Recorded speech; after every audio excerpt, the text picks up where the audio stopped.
Let me tell you about a new card game. It's called 535, and I think it's better than some people think. Wow, what a pitch. Stop it! You're an interior monologue. You've got no place in this video. You say that, but I bet I'm gonna become a recurring joke. No! What? This video is boring. It's a boring video about a card game that is mostly boring, but with a little bit of fun on the side. Is this the game that replaces Scout when I take it to the pub? Well, no, not quite. Is it as good as Hungry Monkey? Probably not, no. Bonanza? Oh, come on, let's not be silly now. No, I'm the one being a bit silly here. 535 is more of The Crew, it's more of a Startups, it's more of a Scout than it is a Hungry Monkey, a Bonanza, or a Six Nint. More about pensive hums than excited shouts, but I love its elegance.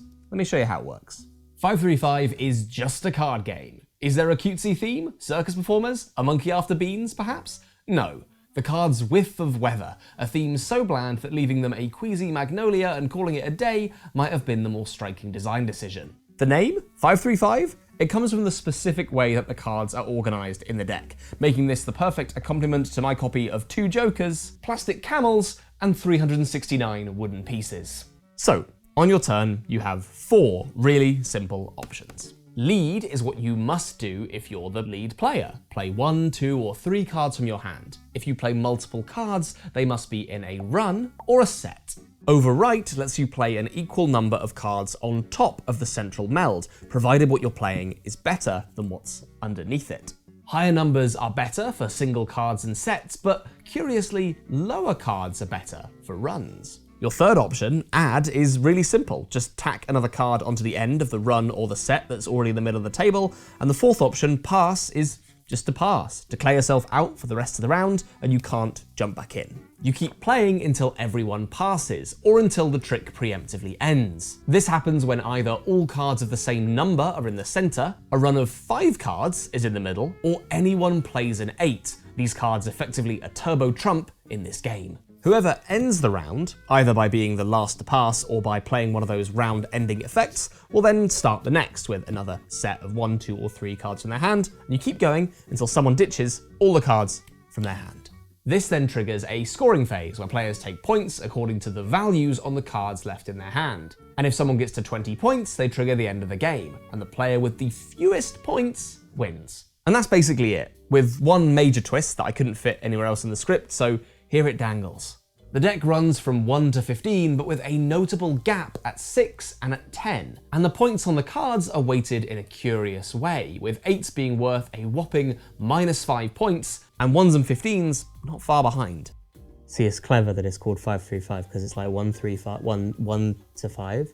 1, 2, 3, 4, 5, that's 5. And this kind of thing is the 3, basis of why 7, 535 isn't as 9. immediate or grabby as other card games. It's just a bit odd, dorky and obtuse in its maths and distribution that makes breaking into the fun of it kind of hard, like eating an Easter egg from the top down.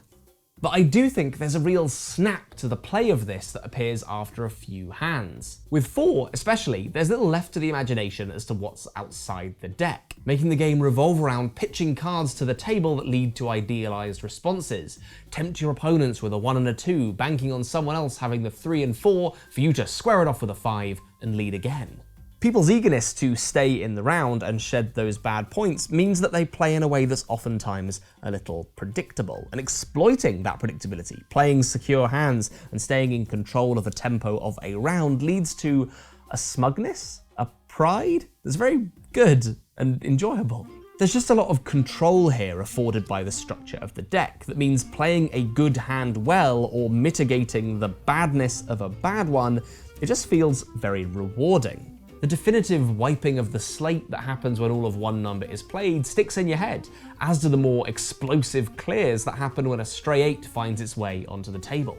Memorable tentpoles that aid in a trickle of card counting and probability squeezing. And of course, you're torn between wanting to play the perfect hand and the risk management that comes with the need to shed those big, pointy cards. But playing those cards in the middle wedge, oh, it's risky.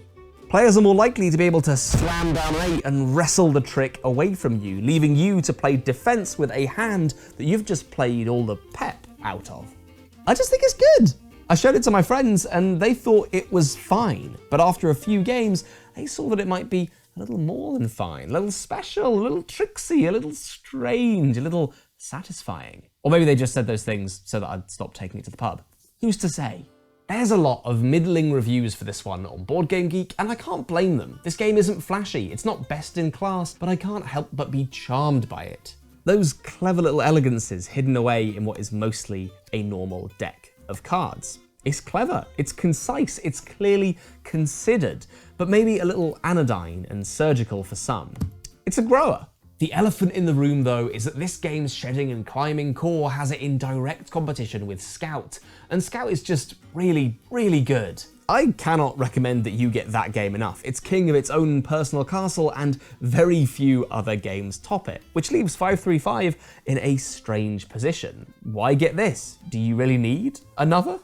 It completely depends on what type of person you are. You'll know if this is something you might like just by my tempered description of it.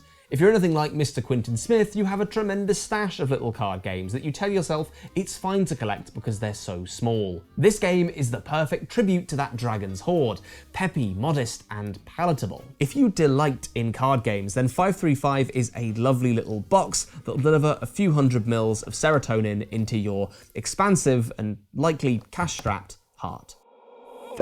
Important to mention here that a few hundred milliliters of serotonin, that's going to be way bad for you. And Shut Up and Sit Down Limited does not in any way endorse any claims about its possible health benefits. Wow, my inner monologue is so much smarter than I am. In fact, too much serotonin might have adverse effects. Nausea, shivering, muscle rigidity, diarrhea. I never said it'd make you shit yourself. The use of the term explosive clears earlier may have alluded to certain bowel movements. I did not say that. As to the more explosive clears. Are you even on my side? Obviously not. What made you think that? You've always been that way. Naive. Stupid, even. You want to go and do the outro now? Yeah, okay, I guess. Let's do some alternative recommendations. Scout is obviously brilliant, an absolute gem of a game, a must-have box, and you can check out my review of it if you're unconvinced.